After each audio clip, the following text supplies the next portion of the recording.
Hello everyone, welcome to our channel. ఈరోజు కథ. కరుణాకర్ రావుకి కళ్యాణినిచ్చి వివాహం జరిపించారు. కరుణాకర్ రావుది చిన్నపాటి గవర్నమెంట్ ఉద్యోగం. ఆ ఉద్యోగంలో ఆయనకి జీతం మినహా లంచాలు, పైడబ్బులు లాంటివి రావు. ఉన్నంతలోనే కరుణాకర్ రావు జీవితం ప్రశాంతంగా తన భార్యతో అన్యోన్య దాంపత్యంతో ఎంతో చక్కగా అద్దిల్లే అయినప్పటికీ ఏ ఒడిదుడుకులు లేని జీవితం హాయిగా సాగిపోతోంది. పెళ్ళైన తర్వాత కరుణాకర్ రావుకి కళ్యాణికి పెళ్ళైన 5 ఏళ్ల వరకు పిల్లలు లేరు. ఆ తర్వాత కళ్యాణి గర్భవతి అయ్యి 6వ సంవత్సరంలో ఒక బాబుని కన్నదే. పిల్లాడి పేరు అవినాష్ అని పెట్టుకున్నారు. మనకున్న స్తోమతకే, నాకొచ్చే చిన్న జీతానికే ఒక్క బిడ్డని ప్రయోజకుడుగా చదివించి మనం ప్రయోజకుణ్ణి చేసుకుంటే చాలే అనే భర్త అన్నాడనే దాంతో ఆవిడ ఆపరేషన్ చేయించేసుకుంది. ఆ తర్వాత బాబుకి 5 సంవత్సరాల వయసు ఉన్నప్పుడు కరుణాకర్ రావు ఆఫీసు నుంచి వస్తూ పెద్ద రోడ్ యాక్సిడెంట్ అయి అక్కడికక్కడే చనిపోయాడు.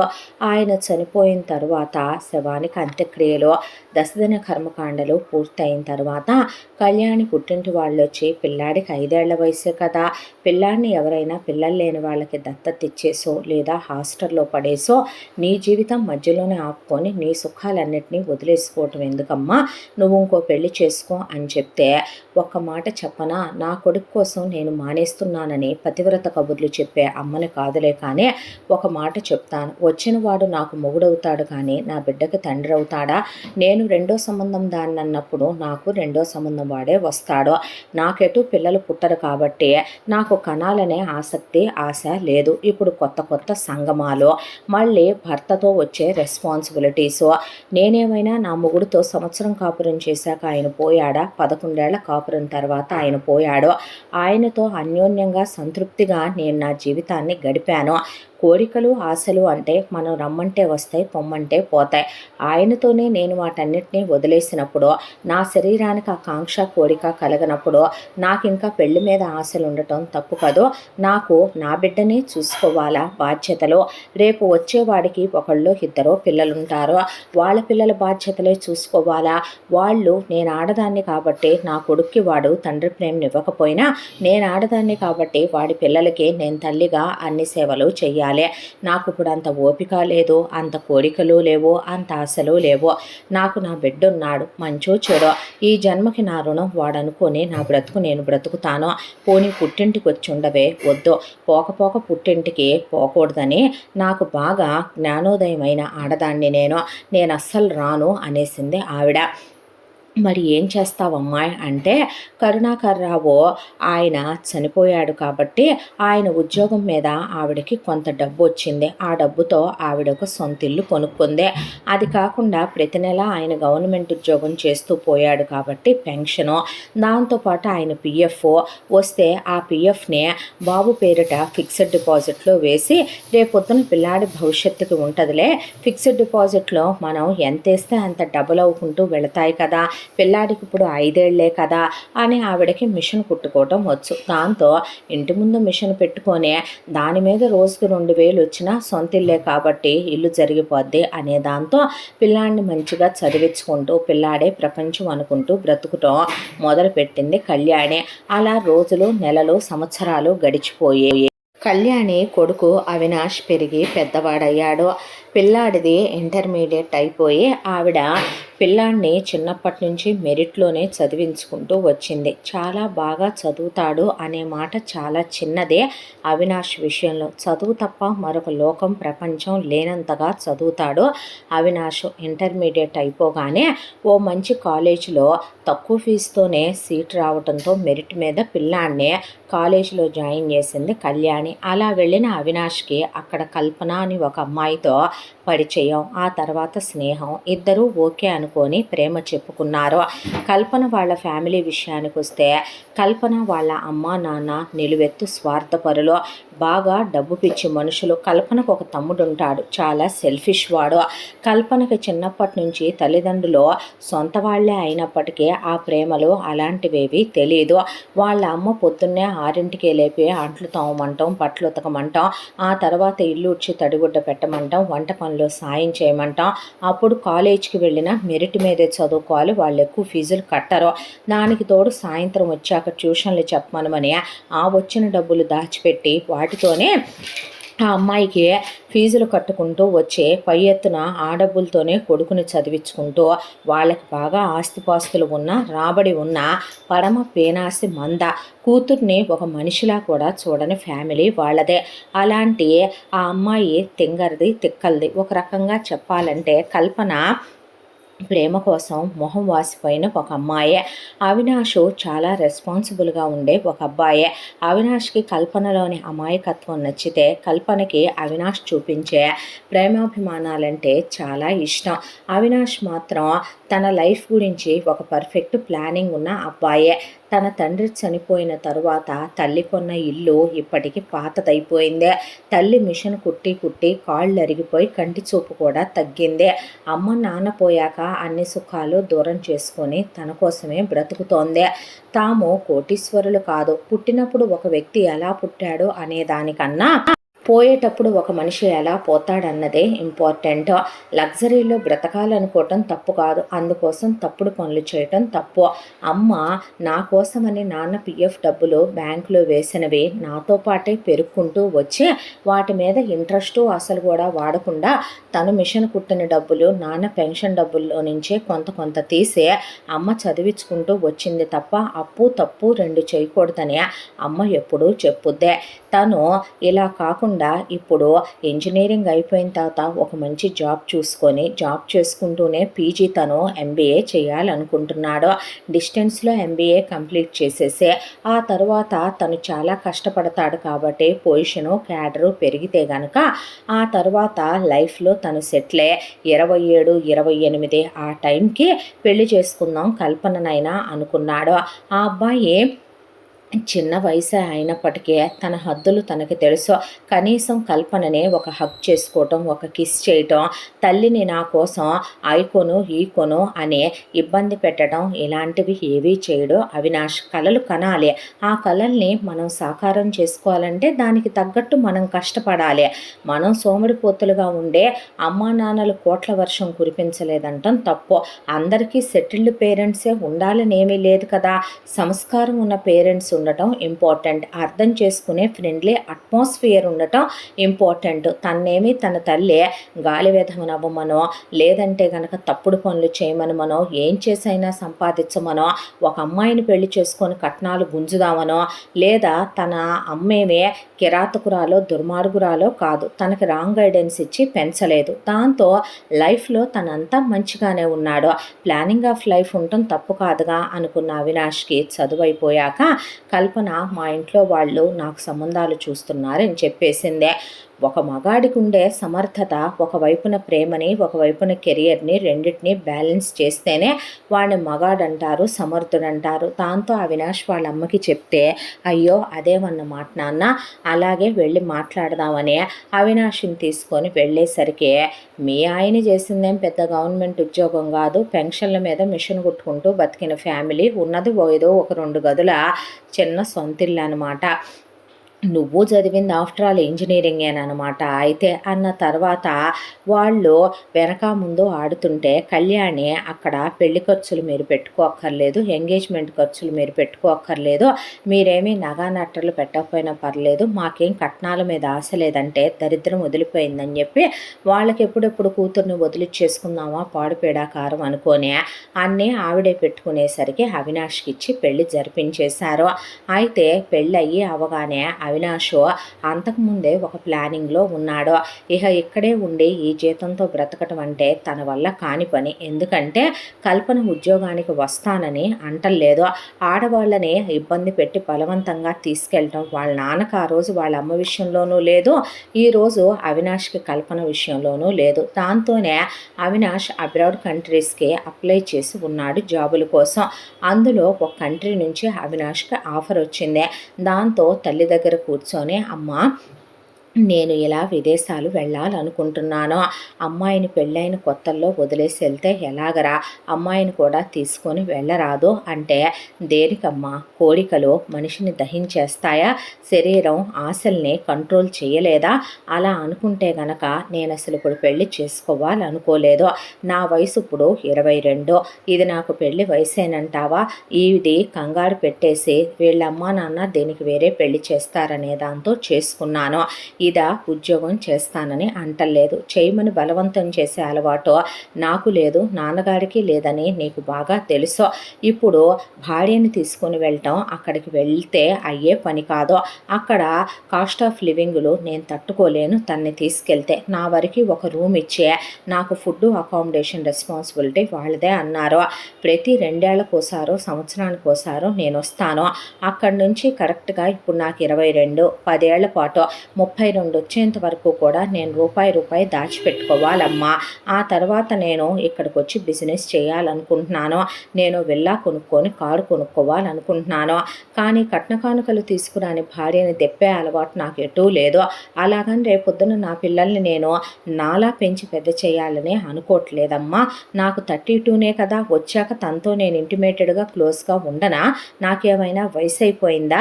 అయినా సంవత్సరానికి ఒకసారి వచ్చి 2 నెలలు ఉంటాను. వచ్చినప్పుడు వాళ్ళు నాకు శాలరీ కూడా ఇస్తామని ఆఫర్ చేశారు. ఇన్ని ఉన్న తర్వాత ఏంటమ్మా ప్రాబ్లం అనేసరికి పిల్లేమనుకుంటుందో. ఏమంటావు? అమ్మ దగ్గర ఉంటావా అనేసరికి నేను ఉంటాను అత్తయ్య మీతోనే, ప్రాబ్లం ఏముంది, మాకోసమేగా తనైనా వెళతానంటున్నాడు అనేసరికి ఫస్ట్ నైట్లు కూడా కాకుండా అని కళ్యాణి అనేసరికి ముందు డాక్టర్ దగ్గరికి వెళ్ళి ముందు ప్రికాషన్స్ గురించి మాట్లాడుకొని ప్రికాషన్ వాడుకొని పెళ్ళాంతో ఫస్ట్ నైట్లు హనీమూన్లో అయిన తర్వాత అవినాష్ కళ్యాణిని మిషన్ కొట్టొద్దని చెప్పి అత్తాకోడళ్ళిద్దరిని ఒకే దగ్గర నుంచోబెట్టి అమ్మా కూతుళ్ళలా ఉండండి, అత్తాకోడళ్ళలా కాదని చెప్పి తన పేరు మీద తల్లి వేసినటువంటి ఫిక్స్డ్ ఉంటే దాన్ని క్యాన్సిల్ చేసి ఇప్పుడు ఆ డబ్బులు బాగానే పెరుగున్నాయి. ప్రతి నెల ఇంట్రెస్ట్ వచ్చేలా వేశాడు. నాన్న పెన్షన్ ఉంది గారా అంటే, నాన్న పెన్షన్ ఉంది, సొంత ఇల్లు ఉందంటే దీన్ని చెప్పి వెళ్ళట్లేదు నేను, నీకు దీని ఖర్చు పడట్లేదా అమ్మ మీద? పర్వాలేదు, ఆ డబ్బులు కూడా వాడుకో, వీళ్ళు పుట్టింటోళ్ళు ఎంతసేపు పుట్టు చూసేవాళ్ళు నీకు తెలుసు నాకు తెలుసులే కానీ అని చెప్పి నా టికెట్ కూడా వాళ్లే పంపించారని అవినాష్ వెళ్ళిపోయాడు. ఏ ఇంట్లోనైనా కొడుకు వెళ్ళిపోయాక అత్త కోడళ్ళని కొట్టడం తిట్టడం పనులు చేయించడం, లేదా మొగుడు వెళ్ళిపోయాక కోడళ్ళు గాలి తిరుగుళ్ళు తిరగటం పుట్టింటికి వెళ్ళటం, లేదంటే కనుక అత్త మీద ఫ్రెండ్స్కి చాడీలు చెప్పడం ఇలా ఉంటుంది. కానీ కల్పన అసలు ప్రేమకి మొహమాసిపోయిన పిల్ల కాబట్టే, కళ్యాణి అమ్మతనం ఉన్న ఆడది కాబట్టి, అందరూ అత్తల్లాంటి నీచమైన దిగజారిపోయిన మనిషి కాదు కాబట్టి, ఆవిడ కష్టాల్లో ఉండి వచ్చిన మనిషి కాబట్టి కల్పనని చాలా ప్రేమగా చూసుకునేది. రోజుకోసారి అవినాష్తో వీడియో కాల్ మాట్లాడుతూ హ్యాపీగా ఆవిడ ఒక 5 నిమిషాలు మాట్లాడాక కోడల్ని లోపలికి వెళ్ళి వాళ్ళ ప్రైవేట్ స్పేస్ వేరే ఉంటుంది కాబట్టి వాళ్ళిద్దరిని మాట్లాడుకోమని వదిలేసేది. ఆ తరువాత పైన ఒక గదేయించింది కళ్యాణి. ఎందుకత్తయ్యా అంటే, తర్వాత చెప్తాలే నీకు అనేసింది. ఆ తర్వాత ఆ అమ్మాయిని వెంట పెట్టుకొని కూరగాయలకి తీసుకెళ్ళటం, వచ్చేటప్పుడు ఏదో ఒకటి కొని పెట్టడం, ఆ అమ్మాయికి ఇష్టమైన కూరలే వండటం, టిఫినే వండటం. పొద్దున్నే 10 దాకా కల్పన నిద్ర లేవదు. పుట్టింటి దగ్గర కల్పన తల్లి కూడా కాలుతో తన్ని నిద్ర లేపి అంట్లు తోమని, బట్టలు ఉతకని, ఇల్లు ఉడ్చని అనేది. ఇక్కడ పని మొత్తం చేయటానికి పనమ్మాయి, బట్టలకు వాషింగ్ మిషను, వంట పని కళ్యాణి చేస్తారు. అసలు కల్పనని ఒక్క మాట అందో. నిద్ర లేచిన తర్వాత లేట్ అయిపోయిందా అత్తయ్య అంటే, ఏం కాదులే అని రబ్బర్ బ్యాండ్ పెట్టి కాఫీ ఇచ్చి బ్రష్ చేసుకొని రమ్మనమని ఇష్టమైన టిఫిన్లు వండి పెట్టి, ఆ తర్వాత కలిసి పాత సినిమాలు వేసుకొని చూసుకుంటా, వచ్చిన ప్రతి సినిమాకి వెళ్ళొస్తా, పార్కులకి వెళ్ళొస్తా, కోడలు గోరింటాకు పెడతా, గుడికి తీసుకెళ్తా, కోడల కోసం రకరకాల మెటీరియల్స్ తెచ్చి డ్రెస్సులు కొడతా, ఇలా చాలా సంతోషంగా ఉన్నారు. ఇలా 2 ఏళ్ల కాలం ఎలా గడిచిపోయిందో తెలియకుండా గడిచిపోయిందే. ఆ తర్వాత 2 ఏళ్లకు అవినాష్ 2 నెలలు లీవ్ ఉందని వచ్చాడు. వచ్చిన తర్వాత ఆవిడ పై గదిలోకి వెళుతుంటే, ఏంటమ్మా ఇదే అనేసరికి, నోరు ముయ్యరా, రాక వచ్చావు, పగలంతా నేను కిందేగా ఉంటాను, పిచ్చి వేషాలు వేయకులే అని చెప్పి మాట వరుసకు అందే. కానీ ఆవిడ వీళ్ళు లేవకముందే కిందకొచ్చి వెనక నుంచి వంటగదిలోకి వచ్చే దారి ఉంటుంది. వంటగదిలోకి వెళ్ళిపోయి శుభ్రంగా వీళ్ళకి కావలసినవన్నీ వండేసి ఆవిడ అక్కడే పక్కన డైనింగ్ టేబుల్ మీద సర్దేసి వెళ్ళి పై గదిలో ఉండేది. 2 నెలలు కొడుకు ఉండేది. పగలు రాత్రి తేడా లేకుండా కొడుకు కోళ్ళు సుఖంగా ఉండాలనే దాంతో ఆవిడ పై గదిలో టీవీ పెట్టుకుంటూ పూజ చేసుకుంటూ దైవధ్యానం చేసుకుంటూ ఉండేది. ఈ 2 నెలలు కోడళ్ళు అసలు బయటికి కూడా రమ్మనమనేది కాదు. చాలా హ్యాపీగా అవినాష్ భార్యని సంతోషంగా చూసుకొని ఇద్దరు చాలా ఇంటిమేటెడ్గా క్లోజ్గా ఉండేవాళ్ళు. ఆ తర్వాత అత్తారింటికి వెళ్ళాలి కాబట్టి ఆ అబ్బాయి అత్తారింటికి తను వచ్చాడు కాబట్టి భార్యను తీసుకొని వెళితే మా అమ్మాయిని తీసుకెళ్తున్నావా అని అడిగితే నాకు తీసుకెళ్లాలనే ఉంది. ఈసారి ఒకళ్ళని తీసుకొచ్చుకోమని కూడా వాళ్ళు చెప్పారు. కానీ కల్పనే అమ్మకు అలవాటైపోయాను, ఇక్కడే ఉంటాను అంటోంది. వాళ్ళిద్దరూ తల్లి కూతుళ్ళ ఉంటున్నారు. ఇప్పుడు వాళ్ళని డిస్టర్బ్ చేయటం ఎందుకో, బాగానే ఉంటున్నారుగా, తీసుకెళ్లాలని రాజ్యాంగంలో రాసిలేదుగా అన్నాడు అవినాష్. వీడికి మొదటి నుంచి తలకు ఎక్కువ, బలుపు ఎక్కువ. ఆ క్యాస్ట్కున్న బలుపు చూపించకుండా ఉండడు వీడు. ఆ రోజు అసలు అందుకే మన కులంలోనే ఇచ్చుకుందాం అనుకున్నాము. ఎంత పొగరో మీ అల్లుడికి అని అక్కడున్న వాళ్ళందరూ అన్న తర్వాత నువ్వు 2-3 రోజులాగి మా అమ్మాయిని పంపిస్తాములే ఎల్లని. అదేంటమ్మా అని కల్పన అంటున్నా, పెళ్ళై 2 ఏళ్ళు అయింది, పుట్టింటికి వచ్చే పని లేదా అని కల్పన వాళ్ళ అమ్మ నాన్న తమ్ముడు కలిసి వాళ్ళ పిన్నుల్ని పెద్దమ్మల్ని వాళ్ళ చుట్టాలు మొత్తాన్ని పిలిపించి మధ్యలో కూర్చోబెట్టి అత్త అమ్మ కాదని, అందులోనూ మీ అత్త వయసులోనే మీ మామ పోయాడని, అది ఎలాంటిదో ఏంటోనని ఎవడికి తెలుసనే, అసలు నీ మొగుడికి అమ్మ మీద ఎంత కారుద్దోనని, రేపైనా నీ మొగుడు ఇక్కడికి వచ్చిన తర్వాత నీ మొగుడు పెత్తనం మొత్తం నీ అత్త కప్పు చెప్తాడని, మొత్తం మీ అత్తే చూసుకొని నిన్ను తొక్కేస్తుందని, అమాయకురాల్ని పిచ్చిదాన్ని చేసి ఆడుకుంటుందని, నిన్ను తన చెప్పు చేతల్లో ఉంచుకుందని, కొడుకుని గ్రిప్పులో పెట్టుకుందని, నీ మొగుడు అక్కడ తెల్లతోలి ఉంటాయి వాటిని మరుగుతాడని, నువ్వు వెళ్ళి కాపురం చేసి నీ గ్రిప్పులో పెట్టుకోవాలని, మగాడిని అలా వదిలేసి ఉంచకూడదని, మీ అత్త తెలివిగా మిమ్మల్ని దూరం చేసి 2 ఏళ్లకోసారి కొడుకు వచ్చినప్పుడు 2 నెలల పాటు నిన్ను గదిలోకి పంపి పతివ్రతలాగా నాటకాలు వేస్తుందని 3 రోజులు చెప్తే ఇప్పుడు ఏం చేయమంటారు అయితే అందే కల్పన. అన్నాక మంచి వద్దు చెడు వద్దు, నీ మొగుడితో నువ్వు వెళ్ళిపో, నీకెందుకు అనవసరమైన విషయాలన్నే, మమ్మల్ని మర్చిపోవాక అనేసరికి చెప్పగా ఓ మాట వేగా ఓ రాయి తగులుతాయి అన్నట్టు నేను వస్తాను నీతో అని కూర్చుంది కల్పన. అన్న తర్వాత ఇది వచ్చుద్దంటమ్మా నాతో అంటే తీసుకెళ్ళు, జాగ్రత్తమ్మా జాగ్రత్తగా ఉండని పంపింది కళ్యాణి. వెళ్ళేటప్పుడు ఆవిడే డ్రెస్సులు అవి కుట్టి షాపింగ్ చేసుకొచ్చి కావలసిన పిండి వంటలన్నీ వండి పచ్చళ్ళు పొళ్ళు అన్నీ పెట్టి జాగ్రత్తగా వెళ్ళిరమ్మా అని పంపించింది. అక్కడికి వెళ్ళిన తర్వాత మొగుడైతే మీద చెయ్యేస్తున్నాడు. ఆ అబ్బాయి ఒకే ఒక్క గది, ఈ అమ్మాయి వచ్చిందని ఆ అబ్బాయి ఈ అమ్మాయి ఏమీ ఉద్యోగానికి వెళ్ళేది లేదు, ఆ అబ్బాయికి ఏమీ కొత్తగా వచ్చే ఆదాయాలు లేవు. డబ్బుల విషయంలో అవినాష్ చాలా స్ట్రిక్ట్గా ఉంటాడు కాబట్టి అవినాష్ అస్సలు రూపాయి పోతే ప్రాణం పొద్దు అనుకుంటాడు. అంతా దూరం వెళ్ళి కష్టపడేదే రూపాయి కోసం.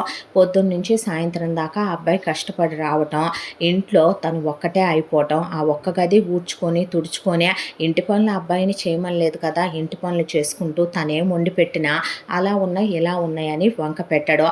అంతా అలసిపోయి వచ్చిన మనిషి 1-2 సార్లు కాపురం చేయటమే గగనం. తనకి కాపురాల మీద పెద్ద వ్యామోహం కూడా ఉండదు. రోజంతా లోన్లీగా ఉంటూ అత్త పదే గుర్తుకు రావటం మొదలుపెట్టింది. అక్కడుంటే అత్తయ్యతో కలిసి బయటికి వెళ్ళటం, ఏదో ఒకటి కొనుక్కొచ్చుకోవటం, కబుర్లు చెప్పటం, పాత సినిమాలు చూడటం, అత్తయ్య నవ్వించటం, మామయ్య గురించి చెప్పటం, కాసేపు తన లవ్ స్టోరీల గురించి చెప్పుకోవటం, నవ్వుకోవటం, ఇదంతా ఇప్పుడు తన బ్రతుకులో ఏమీ లేదు. అవినాష్ పడి వచ్చేపాటికే బాగా పొద్దుగూకిపోద్ది. వచ్చాక స్నానం చేసి అలిసిపోతాడు. గబా ఒక ముద్ద తిన్నాక 1-2 సార్లు మీద చెయ్యేసి పడుకుండిపోతాడు. తను నిద్ర లేవకపోయినా లేపడు. తను రెడీ అయిపోయి ముద్దు పెట్టుకొని బాయ్రా అని చెప్పి ఆఫీస్కి వెళ్ళిపోతాడు. జీవితం ఏంటో ఒక 6 నెలలకి అర్థం కాలేదు. అసలు తప్పు చేశాను, బుద్ధి తక్కువ దాన్నే, అమ్మ చెప్తే నేనెలా మా అమ్మ మాట విన్నాను అనే తల కొట్టేసినట్టు అనిపించేసింది. ఇంకోవైపున కల్పన వాళ్ళ పుట్టింటి వాళ్ళు ఫోన్లు చేసి ఆ దేశం నుంచి ఐ పంపు ఈ పంపు అంటే ఒకసారికి ఊడుకున్నాడు అవినాష్.